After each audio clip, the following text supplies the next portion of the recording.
Olá, boa noite, queridos amigos, queridos irmãos do canal Amador Espírita. Estamos reunidos aqui mais uma vez para o nosso Saber e Sentir.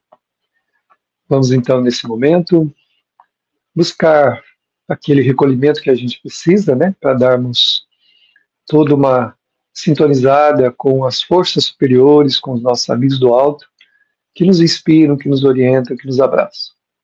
Então, nesse momento, elevemos o pensamento até Jesus, o Divino Amigo. Pensemos na sua bondade, no seu amor, na sua luz. Nos coloquemos em sintonia com o seu coração amoroso. Que essas vibrações que emanam dele, nesse momento nos confortem, nos auxiliem na compreensão do que vamos estudar. E que os mensageiros do alto, vencendo as limitações das nossas dificuldades, possam alcançar a nossa inteligência, nossa percepção, a fim de captarmos com mais propriedade os ensinamentos. Muito obrigado, amigo Jesus, esteja conosco, hoje, agora e sempre, assim seja. Nós estamos dando sequência ao estudo da obra Busca e Acharás, essa edição aqui, que é uma capa mais antiga, e nós estamos aqui com o item 4 hoje de Emmanuel, onde ele fala de calamidades e provações. Então vamos ver o que o Emmanuel tem para nós nesse trabalho, nesse texto que ele nos apresenta. Lembrando que a mensagem dos Espíritos, elas têm como finalidade nos ajudar na nossa melhoria, sobretudo na elevação do nosso sentimento, porque é pelo sentimento que nós nos comunicamos com a vida, para perceber, para sentir, para avaliar. Então, Emmanuel diz assim: o homem desejou recursos para mais facilmente abrir estradas e a divina providência lhe suscitou a ideia de reunir a areia e nitroglicerina, em cuja conjugação despontou a dinamite. A comunidade beneficiou-se da descoberta. No entanto, certa facção organizou com ela a bomba destruidora de existências humanas. Então veja bem, A gente recebe a bênção de ter a oportunidade de facilitar a nossa vida de alguma forma, e a gente pega aquilo que a gente recebeu e reverte em malefício para nós. Ele está falando aqui de uma coisa mais coletiva, de um entendimento maior em relação aos efeitos das bombas, depois dessa conjugação da areia com a glicerina, com a nitroglicerina, que é um explosivo usado para destruir rochas, abrir espaços para construir estradas, era muito necessário em regiões que tem montanhas, para você passar de um vale para o outro, de uma região para outra, ou construir uma estrada de maneira que seja possível transitar nela, ali trafegar nela, é necessário que haja uma correção dessa topografia. E a bomba, ela vem nesse sentido ajudar, porque ela explode aquele obstáculo e a estrada então prossegue. Mas o homem catou isso e fez um instrumento disso, um instrumento destruidor para matar os seus irmãos. Daí evoluíram também as outras bombas, os outros instrumentos de destruição por explosão, que nós conhecemos bem, chegando até a mesma bomba atômica e outras bombas que nós desconhecemos a sua natureza, que está mais nas propriedades mais profundas aí da física, daqueles que compreendem melhor essa área. Mas elas são destruidoras, e elas têm essa função de alcançar o poderio através da intimidação, da destruição. Quando, em verdade, ela foi criada para poder ajudar o homem a desfazer obstáculos, não criar distâncias entre os seus irmãos e até destruí-los. Mas a gente faz isso também com todas as coisas que a gente recebe em nossa vida. Nós podemos pegar aquilo que nós recebemos, que poderia gerar um benefício para nós, e fazer daquilo um grande malefício. Por exemplo, o dinheiro. A gente reclama, lamenta a falta dele, sem dúvida. Viver sem dinheiro não é fácil, complicado, porque nós vivemos num mundo onde tudo a gente tem que comprar, ou pelo menos a maioria das coisas. A gente tem que comprar, a gente não, a gente precisa de um dinheiro para, até mesmo para a mínima sobrevivência.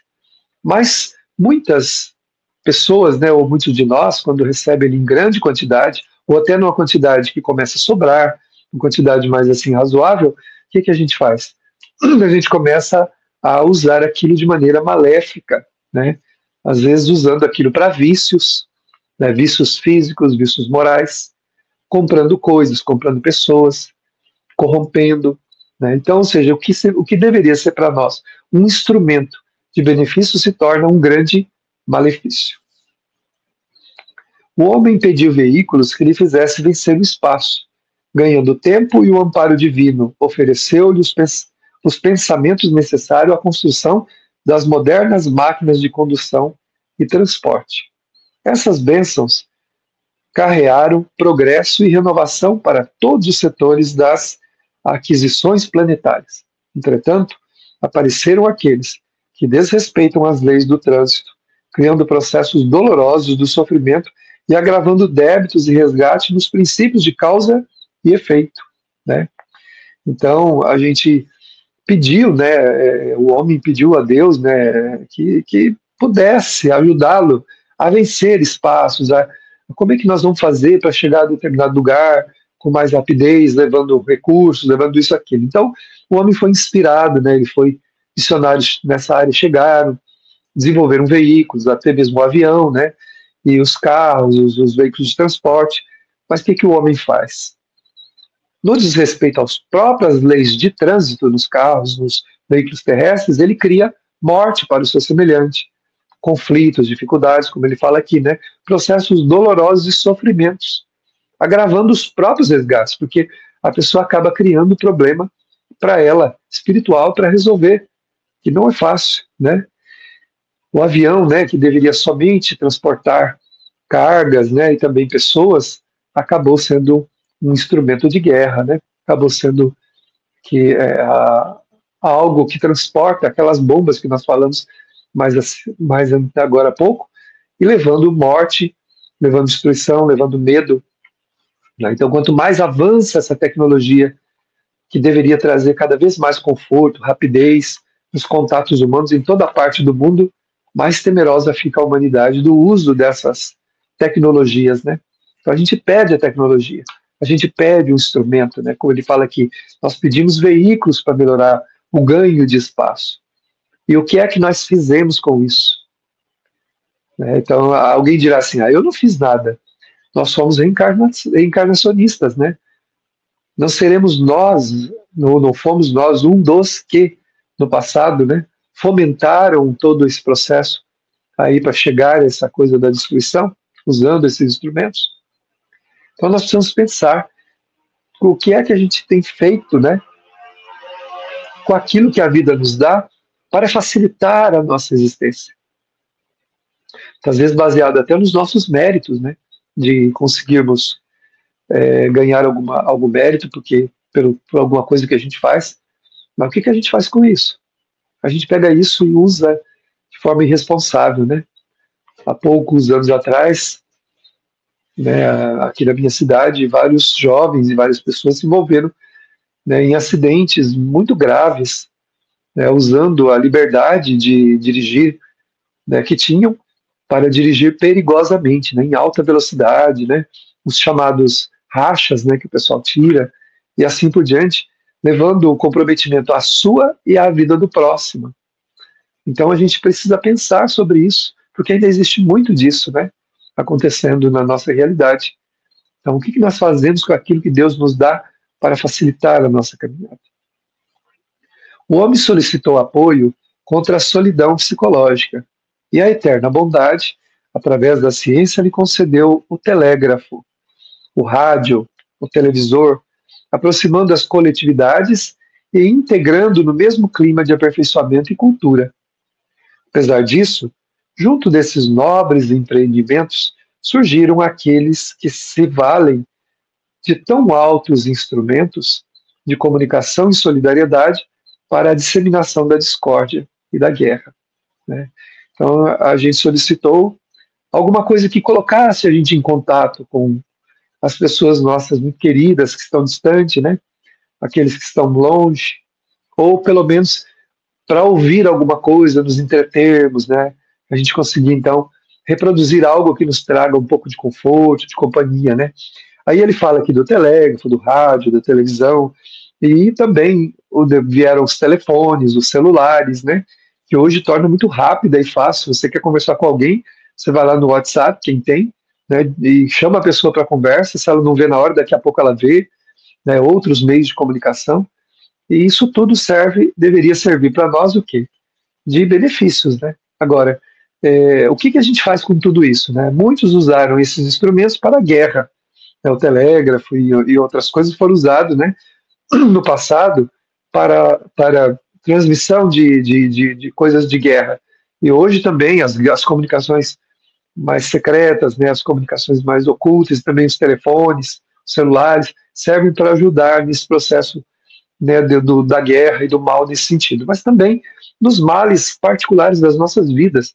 Quantas coisas ruins acontecem nas nossas vidas que são entretidas pelos instrumentos de facilidade que nós temos, né? As programações radiofônicas, televisivas, né? As revistas, né? Os sites na internet que a gente pode consultar e entrar a hora que quiser, mas a gente pode escolher o que a gente quer ver, né? E a gente, por liberdade, pode querer ver qualquer coisa que vai intoxicar a nossa mente, vai intoxicar o nosso sentimento, vai atrapalhar a nossa vida, né? E tanta coisa que é feita, né? Traições, mentiras, coisas assim que são feitas todas ali no processo do uso errado nosso, né? De cada um de nós, dessa tecnologia que nós devemos usar para o bem, para o amor, né? Entrarmos num site que tenha mensagens edificantes, uma palestra, né, um estudo, né, de qualquer área que seja, aperfeiçoar. Podemos fazer vários cursos hoje, né? Tem vários cursos gratuitos na internet que a gente pode buscar para ajudar a gente a entreter o nosso tempo no bom sentido que se fala. O homem rogou medidas contra a dor e a compaixão divina lhe enviou o anestésico, favorecendo-lhe o tratamento e o equilíbrio do corpo, do campo orgânico. Ao lado dessas concessões, porém, não faltam aqueles que transformam os medicamentos da paz, da misericórdia, em tóxicos de deserção e delinquência. Então a gente vê remédios, né, delicados que são usados para cirurgias, para outras coisas, para amenizar dores muito graves, né, e usados para a autointoxicação, né, para se drogar, para se alienar da realidade. Então, a mesma medicação que pode ajudar, ela pode também levar à alienação, levar a pessoa a um processo de deterioração da sua moral, levando ela à própria destruição física, né? Às vezes a própria destruição do corpo pode acontecer dentro dessa escolha de usar aquela substância que foi oferecida para melhorar a relação do homem com a sua dor, com a sua dificuldade orgânica, e ela acaba então sendo utilizada para meios que não são lícitos, né, e que levam em vez de trazer conforto e até mesmo promover a vida, ela acaba levando à destruição da vida. Então a gente precisa pensar nisso, né, como nós usamos as drogas, né, os remédios, porque a compaixão divina nos deu até mesmo um anestésico, né? Imagina a cirurgia sem um anestésico, né? Eu não sei como é que era antigamente, mas dizem que não tinha, né, dessa forma, nenhum anestésico, não tinha um antibiótico, né? O antibiótico, quando ele saiu, a penicilina, quando foi inventada, imagina quantas milhares e milhares de vidas, milhões de vidas no mundo ela salvou, né? Porque a pessoa morria de pneumonia, morria de uma infecção, que não tinha nada que pudesse combater efetivamente, né, essas infecções, e as pessoas morriam. O homem pediu a desintegração atômica, no intuito de senhorear mais força, a fim de comandar o progresso. E a desintegração atômica está no mundo, ignorando-se que preço pagará o orbe terrestre, até que essa conquista seja respeitada, fora de qualquer apelo à destruição. Então o homem pediu e investigou a questão atômica, né, para saber lidar com a força dos átomos, né, e produzir energia com isso, produzir força com isso. Como nós temos várias usinas atômicas no mundo, né, e é lógico que às vezes se reclama que elas podem poluir, que elas podem trazer, mas o homem está aperfeiçoando cada vez mais o uso da energia atômica, mas também não só para o benefício do seu conforto através do uso dessa energia, mas também para a guerra, para o mal, para a intimidação dos seus irmãos, né, levando as pessoas a um estado temeroso, doloroso e difícil, que pode trazer consequências inimagináveis para a humanidade. Nós não sabemos se uma guerra nuclear, por exemplo, for desencadeada, quais são os resultados. Então, sabemos que Jesus está no comando, isso nós não duvidamos, que ele não permitiria que a raça humana fosse extinta ou que o planeta fosse destruído pelas crianças que somos nós, na verdade, evolutivamente falando.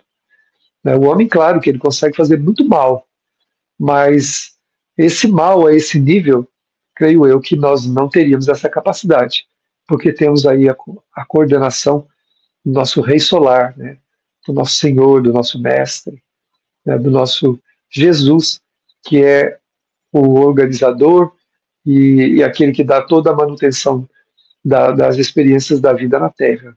Então, Jesus, na sua bondade, tem nos socorrido as necessidades, tem nos socorrido todos os problemas. Agora, a gente pode, né, muitas vezes, criar dificuldades muito grandes com esse comportamento nosso. Mas acreditamos que esse poder de destruição não chegue ao limite extremo, mas muitas pessoas, muitas dificuldades poderão surgir no mundo e muitas pessoas passam por dores através desse desrespeito, né, que nós temos aí em relação ao semelhante. Como é fácil de observar, Deus concede sempre ao homem as possibilidades e vantagens que a inteligência humana resolve requisitar à sabedoria divina. Por isso mesmo, as calamidades que surjam nos caminhos da evolução do mundo não ocorrem, obviamente, sob a responsabilidade de Deus. Não é porque Deus concedeu ao homem a possibilidade de ter alguma coisa que fica implícita aí a ideia de que ele seria o responsável pelas consequências que adviesse do mau uso daquilo. Essa consequência é nossa, da nossa escolha, da nossa vida, da nossa natureza. Não é Deus que é responsável por isso, né? O homem percebeu, por exemplo, o benefício do fogo, como o fogo é importante para cozer os alimentos, para uma para a indústria. Mas se alguém pega, por exemplo, um maçarico lá, um negócio que solta fogo, e vira para o outro e queima a outra pessoa, levando a pessoa a óbito ou destruindo o corpo da pessoa, é o fogo que é culpado? É Deus que permitiu ao homem ter a inteligência de usar o fogo? Não, é o livre-arbítrio do homem. Podemos atribuir à divindade as coisas que são responsabilidades nossas, né? Então ele fala aqui, né, que ele chama Deus aqui, né, de várias coisas que eu acho muito bonito, né? Ele fala que a divina providência ajudou, que o amparo divino auxiliou, que a eterna bondade, né, auxiliou também, concedeu, que a compaixão divina, né, concedeu aí também o anestésico, os medicamentos, né? Então, ou seja, tudo que vem de Deus é bom, tudo que vem da divindade é bom, tudo que vem do Cristo é bom. O que nós fazemos do que nós recebemos aí é um problema nosso. A maneira como nós lidamos com todo esse processo que leva a gente a usar mal aquilo que nós recebemos, né, é um processo ainda que tem relação com ainda a nossa imperfeição, com a nossa ignorância do total efeito do mal. Isso conhecemos também o quanto o bem faz bem. Que quando compreendemos o quanto o bem nos faz bem, né, até como diz um autor, né, espírita, até por egoísmo fazemos o bem, porque queremos o bem até mesmo para nós mesmos. Quem pratica o bem fatalmente se envolve com o clima do bem e se beneficia dele. Então vamos agora, né, nesse momento de reflexão que nós estamos, mergulhar um pouco mais o nosso pensamento. Agora em calmaria, como se estivéssemos diante de um lago tranquilo, de água parada, serena, onde podemos ver refletida a nossa e a imagem de todos os elementos da natureza que estão à volta. As árvores, os arbustos floridos, até mesmo o voo que um pássaro empreende é captado pelo espelho das águas, de uma tranquilidade incomum. Lá no fundo, os peixes se movimentam de um lado para outro, tranquilamente, cumprindo as funções que a natureza lhes atribuiu. E nós, fazendo parte de tudo isso, buscando a figura meiga e doce de Jesus, que é esta água serena e tranquila, onde podemos nos ver espelhados, porque Ele é o nosso irmão maior. Ele nos concede a sua paz, a sua harmonia, que vem dessa calmaria e dessa tranquilidade que a sua alma conquistou nos erros do tempo para nos trazer ao coração esperança, paz, que é o que sentimos agora. Esses eflúvios que emanam da natureza amorosa do Cristo vão tomando conta de nós, invadindo a nossa natureza, concedendo-nos nesse momento, ao mesmo tempo, vigorosa energia que nos ajudará a prosseguir caminhando, mas também a tranquilidade para lidar com os enfrentamentos. Esse perfume que toma conta de nós, que nos inebria, vindo do coração, da sensibilidade do Cristo, leva-nos a um êxtase de alma. Envolvidos por esse clima, seja qual for a dificuldade que estamos enfrentando, confiantes, entregues à sua mão generosa, que nunca solta da nossa, vamos dizer: muito obrigado, Senhor. Muito obrigado, meus amigos, meus irmãos.